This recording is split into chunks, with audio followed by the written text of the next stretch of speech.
We're going to begin today, though, with a big political test for President Biden. It's primary day in Michigan. Have you heard? He faces a challenge not from another candidate, but from a possible protest vote over his response to the war in Gaza.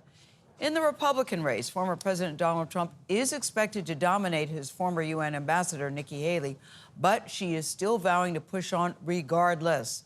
Ed O'Keefe is with the voters in Detroit. Ed, good morning. Should be an interesting day in Michigan. Hello. Well, good morning. Michigan is a key battleground state that's going to be pivotal to both parties later this fall. So today's a good test of how the most committed voters on either side are feeling.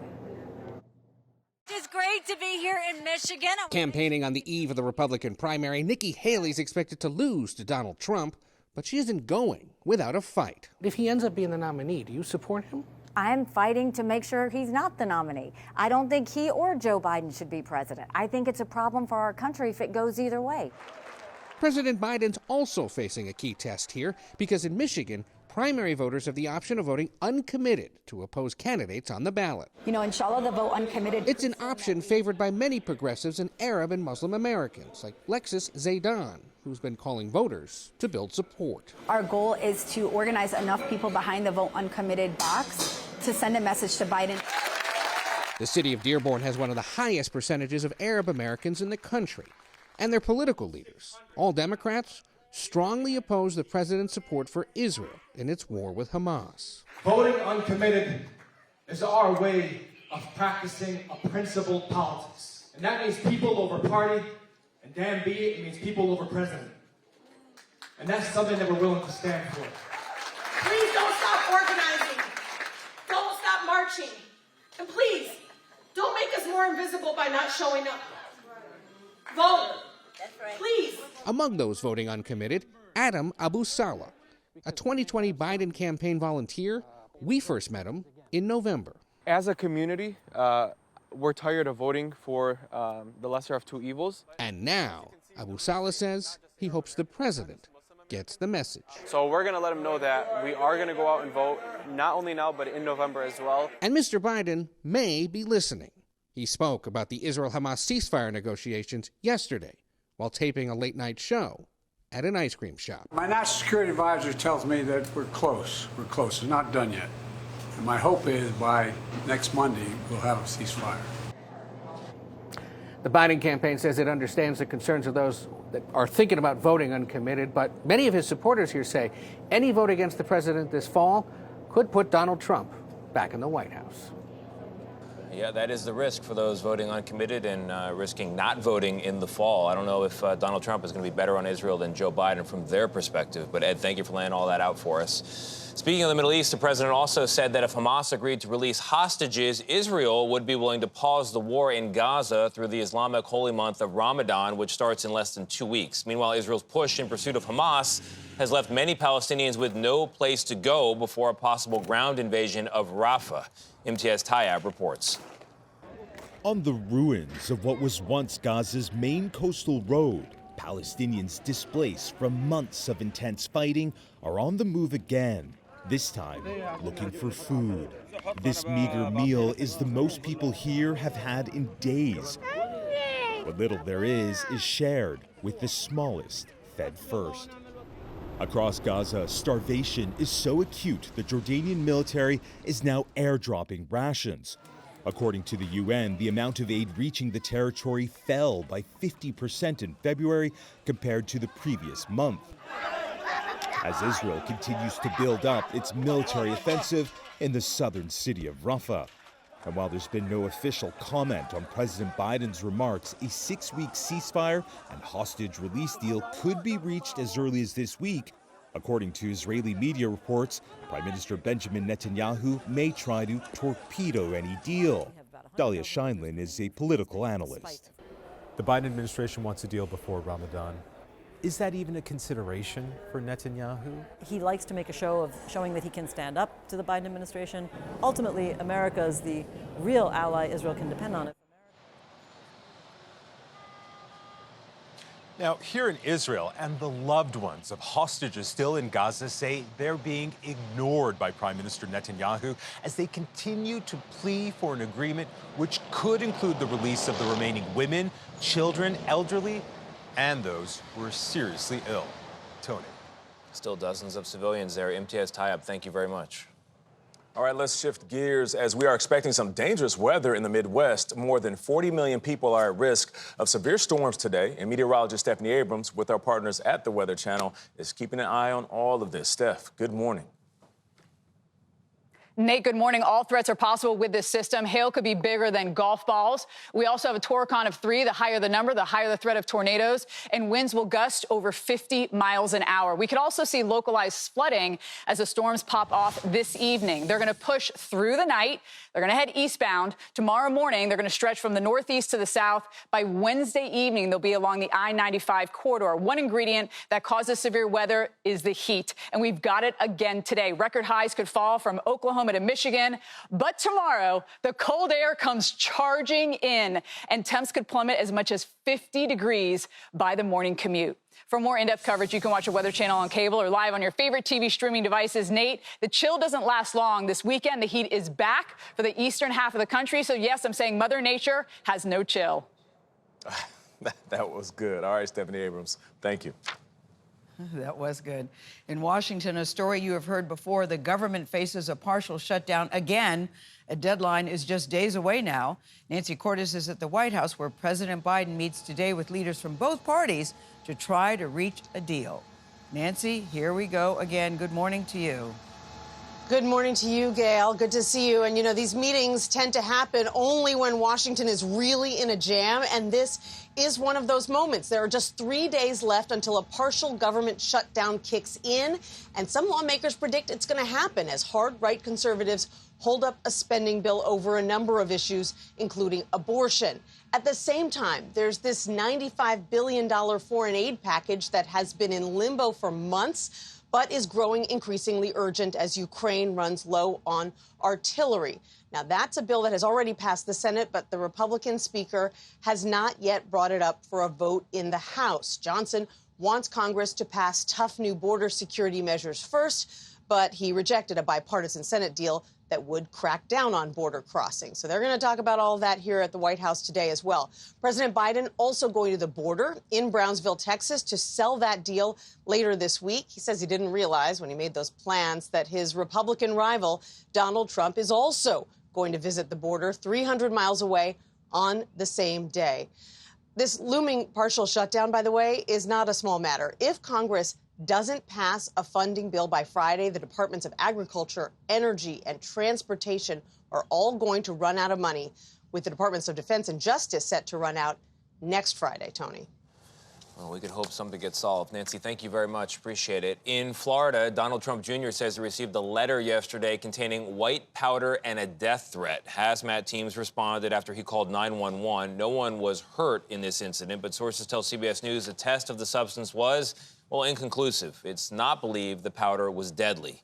Follows a similar incident back in 2018 because it's definitely scary, and officials are, as you might imagine, trying to learn who may have sent the letter. We have new and disturbing images of a shooting at Joel Osteen's Lakewood Church in Houston about 2 weeks ago. Police body cam video shows people running as off-duty officers confronted the shooter, who brought her 7-year-old son with her. The child was shot and remains in critical condition. Janice Hamlin has more, and we remind you these images are hard to watch. How they did it with their agency.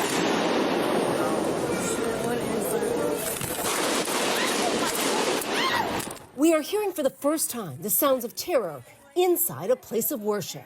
We're at Lakewood Church. We need units now. Explosions of gunfire punctuated a chaotic scene.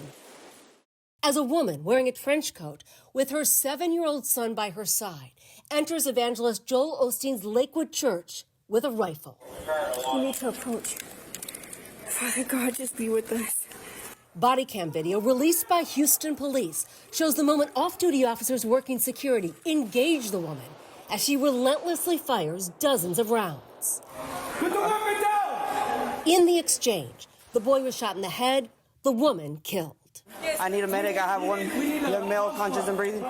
Amid the horror here 2 weeks ago, there was humanity.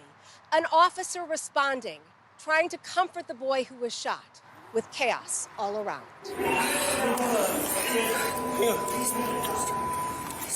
Authorities have not confirmed how the boy was shot, saying it remains an active investigation. But encouraging news, his grandparents say he is off a ventilator and breathing on his own. For CBS Mornings, I'm Janet Shamlian in Houston. This morning, the government is trying to block the largest grocery store merger in American history. The Federal Trade Commission, along with several states, are suing to stop the proposed $25 billion deal between Kroger and Albertson.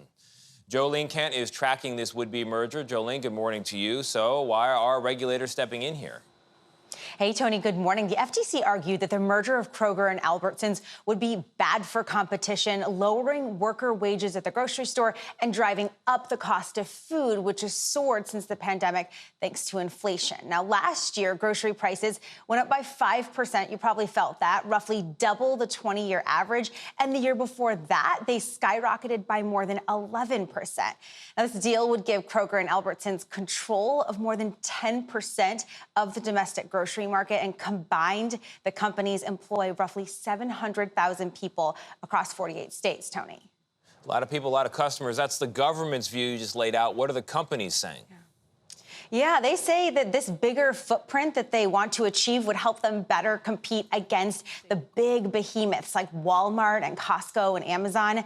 In a statement, Albertson said it's disappointed that the FTC is using, quote, the same outdated view of the U.S. grocery industry that it used 20 years ago. Both companies argue this merger would lower prices for consumers and create good-paying union jobs, although the union that's representing the workers from both of those grocery chains opposes this merger, saying the companies have not been transparent enough in this deal. So, of course, this is the latest mega merger that you're hearing about. The Biden administration's FTC has consistently been stepping in to stop these mergers, and they consistently are citing antitrust law. Jolene saying grocery as a person from Minnesota, while I say grocery. Subtle difference, but this is a geographic difference. You'll once you hear it, you can't unhear it.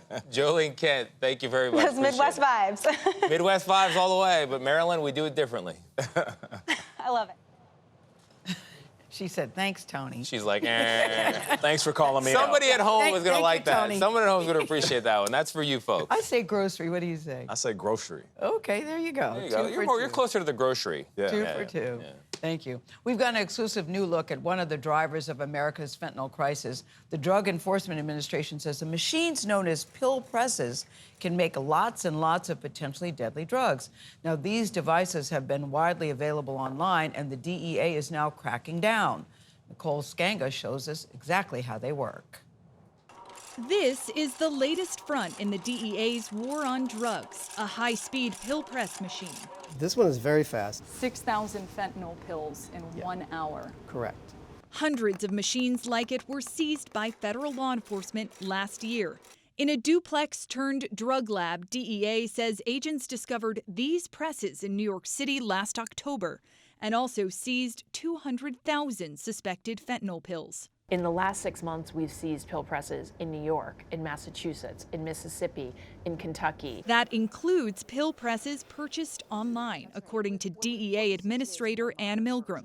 Last month, eBay agreed to pay the Department of Justice $59 million after the e-commerce site allegedly fell short of identifying and reporting pill press purchases required under federal law. Who is buying these pill presses online? We have drug traffickers across the United States who are buying the pill presses. They have fentanyl, and they're using that fentanyl to make them into these fake pills. Last year, U.S. Customs and Border Protection say they seized more than 5,700 pill presses or parts associated, including dyes and punches. DEA has found that roughly 7 out of 10 fentanyl pills tested at labs like this one contain a potentially lethal dose of the drug, complicating an epidemic now memorialized at DEA's headquarters. And just here you see a 4-year-old, and then here there's a 70-year-old. Yeah, that's James Cox. He is the oldest person on the Faces of Fentanyl wall right now, forever 70. Sparing no demographic in America. Nicole Skanga, CBS News, Arlington, Virginia. Rapper Sean Diddy Combs faces new allegations of misconduct, this time from a male former collaborator. The producer accuses him of assault, sexual harassment, and intentional infliction of emotional distress. Errol Barnett has more. We going up, we going live. Sean Diddy Combs' The Love album, Off the Grid, marked the rapper's return to the charts last year. But a new lawsuit filed against the mogul Monday alleges it came at a great personal toll for one of its producers. In the 73-page lawsuit, former music producer Rodney Jones, who was credited as Little Rod on the album, claims that for more than a year, Combs sexually harassed, drugged, and threatened him while working on the project. Jones is credited with producing 9 songs on the Love album and says he lived with Combs for months at a time. Jones also claims Combs forcibly touched him as well as drugged and trafficked him. The suit also names others, including several business partners, accusing them of conspiring with Combs. In a statement, Combs' attorney called the lawsuit pure fiction, calling Jones, quote, a liar who's looking for an undeserved payday. Forget the world, girl, it's you and me. Now let's ride. In recent months, Combs has been accused of sexual assault in 4 other cases. He has denied any wrongdoing. This latest case marks the 5th lawsuit against Combs. The first, filed in November by Cassandra Ventura, better known as Cassie, was a 35-page complaint filed with graphic details of violence and sexual abuse during her near-decade-long relationship with Combs. Ventura reached a settlement with Combs, who denied the allegations. For CBS Mornings, I'm Errol Barnett.